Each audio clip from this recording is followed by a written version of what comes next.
আজ আমি তোমাদের সাথে একটা টিপস শেয়ার করছি, সেটা লাভ লাইফ এন্ড ম্যারেজ লাইফে হারমোনি আনতে সাহায্য করবে।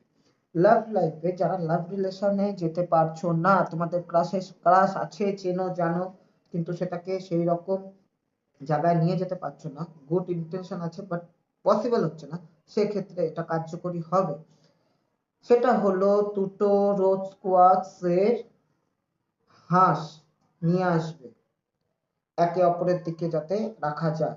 সেটাকে সানলাইটে আধা ঘন্টা রেখে দেবে, চার্জ হয়ে যাবে। তার নিচে ফটো রাখবে, দুজনের দুজনের নাম লিখবে, ফটোর নিচে ডেট অফ বার্থ দেবে এবং সেটাকে ঘরের নৈরিত কোণ মিন্স দক্ষিণ পশ্চিম কোণে একে অপরের দিকে মুখ করে রেখে দেবে। 3 দিনের মধ্যে ওয়ার্কস করা শুরু হবে।